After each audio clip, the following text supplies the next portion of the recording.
Usaha yang baik menghasilkan hasil yang baik. Selamat pagi saudara-saudara yang dikasihi Tuhan Yesus Kristus.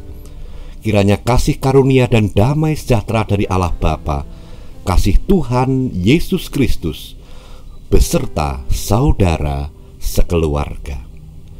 Kita bertemu kembali dalam renungan pagi. Sebelum kita mendengarkan firman Tuhan, marilah kita berdoa.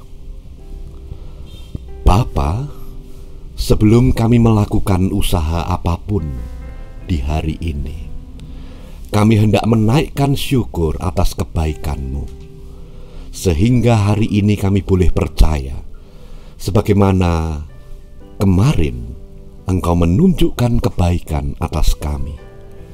Hari ini Engkau akan melakukannya lagi di dalam kehidupan kami. Berkati firman-Mu agar kami terima di dalam hati kami dan menjadi kekuatan di dalam kehidupan kami. Di dalam nama Tuhan Yesus Kristus kami berdoa. Amin. Saudara-saudara, saya akan membaca dari 2 Tawarikh 15 ayat yang ke-7. Di sana dikatakan demikian, tetapi kamu ini kuatkanlah hatimu, jangan lemah semangatmu, karena ada upah bagi usahamu. Saudara-saudara yang dikasihi Tuhan Yesus Kristus, ketika kita berbicara tentang berkat Tuhan, maka arah kita akan segera tertuju kepada hasil, bukan kepada usaha. Sehingga hasil yang baik itu lebih menjadi keinginan hati kita, lebih menjadi kerinduan hati kita. Namun niatan untuk sebuah usaha yang baik seringkali tidak sebesar dari kerinduan kita akan hasil. Mudahnya, banyak sekali orang merindukan hasil yang baik, tetapi enggan untuk melakukan usaha yang baik. Karena memang segala proses usaha yang harus dilakukan oleh manusia untuk membawa hasil yang baik adalah usaha yang berat, yang membutuhkan tenaga, membutuhkan pemikiran, membutuhkan waktu, dan bahkan tidak jarang juga membutuhkan pengorbanan kita demi mencapai sebuah hasil. Nah, saudara yang dikasihi Tuhan, firman Tuhan yang kita dengar pada hari ini memberikan janji kepada kita bahwa tidak ada usaha yang baik yang tanpa menghasilkan sesuatu yang baik. Artinya ayat ini mengajak kita untuk tidak hanya merindukan hasil yang baik, tetapi juga rela, tetapi juga ikhlas, tetapi juga bersedia dan sadar untuk memasuki suatu tahapan-tahapan beratnya sebuah usaha. Saudara-saudara, ayat ini mengatakan, tetapi kamu ini kuatkanlah hatimu. Saudara-saudara, tugas kita untuk menguatkan hati kita. Artinya, kita diberi kemampuan oleh Tuhan untuk memiliki hati yang kuat. Artinya kita menjaga hati kita supaya di dalam menghadapi beratnya usaha, hati kita tidak lantas mudah untuk terpuruk. Hati kita tidak mudah lantas terbawa ke dalam perasaan, sehingga sesuatu yang sesungguhnya nyata dan logis dan dapat dikerjakan, oleh karena terbawa perasaan, lalu menjadi melemahkan usaha kita. Apalagi jikalau hati kita lalu muncul suatu pernyataan bahwa semua yang kita lakukan ini sia-sia. Di sanalah maka kita akan semakin jauh dari hasil. Saudara-saudara, firman Tuhan mengatakan, kuatkanlah hatimu. Mari memiliki hati yang kuat, bukan hati yang cengeng, bukan hati yang mudah menyerah, bukan hati yang mudah terpikat oleh keputusasaan, tetapi hati yang sadar bahwa kita harus senantiasa bangkit dan berjuang.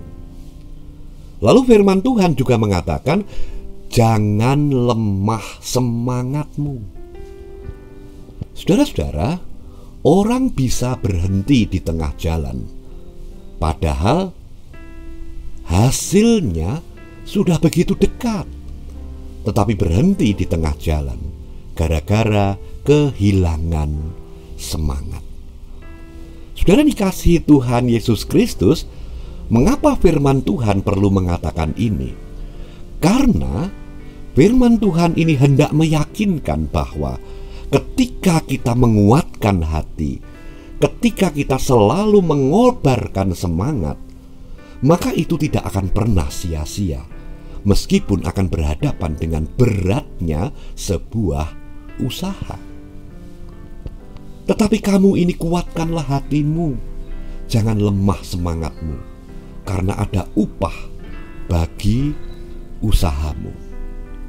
Saudara-saudara, apa yang harus kita lakukan untuk menguatkan hati, untuk menguatkan semangat kita?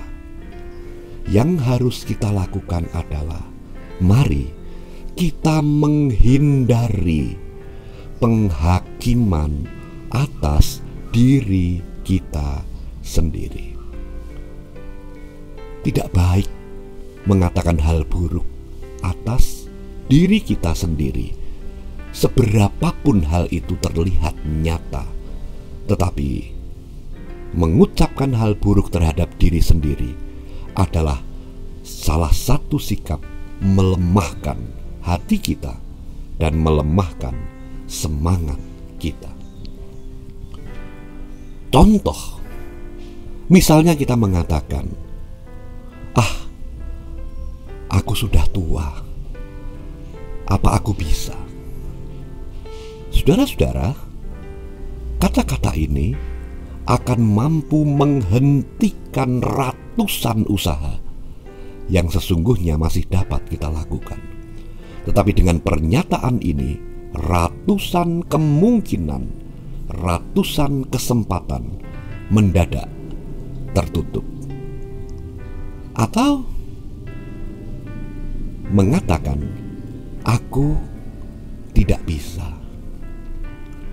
Bukankah itu memerlukan banyak dana dan lain sebagainya? Pernyataan-pernyataan, ungkapan-ungkapan yang negatif. Tetapi mungkin kita bertanya, bukankah di antara ungkapan-ungkapan itu masuk akal? Iya, memang benar. Ketika kita mengatakan tidak ada dana, memang benar hal itu merupakan satu yang logis.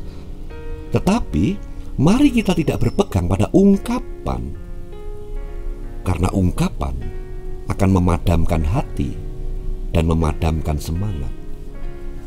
Bagaimana kalau ungkapan-ungkapan negatif itu diganti dengan melakukan sesuatu? Apa yang masih bisa kita lakukan? Apa yang masih bisa kita usahakan?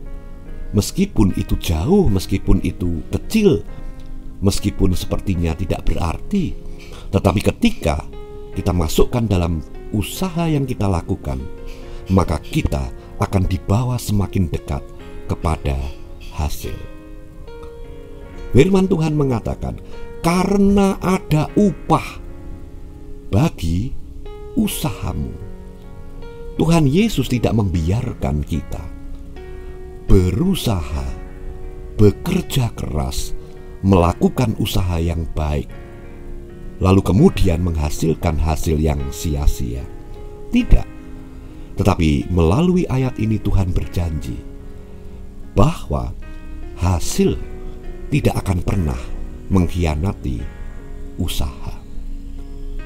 Nah, saudara dikasihi Tuhan Yesus Kristus, apa yang akan kita hadapi hari ini?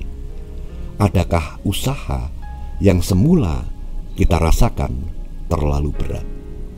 Mari saudara dikasihi Tuhan Yesus Kristus, kuatkan hati kita. Mungkin usaha ini adalah kesempatan bagi kita untuk kita masih dapat melakukan sesuatu. Saudara, jangan lemah semangat kita, supaya tidak terjadi penyesalan di hari belakang, ketika kita tahu bahwa sesungguhnya dulu kita bisa melakukan sesuatu jikalau kita bersemangat pada waktu itu. Kiranya sedikit firman Tuhan ini menjadikan kita tidak lemah, tidak goyah, tetapi menjadi pribadi yang kuat dan bersemangat. Tuhan Yesus memberkati. Amin.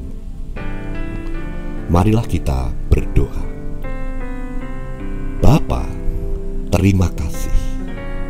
Kami percaya kepada firman-Mu.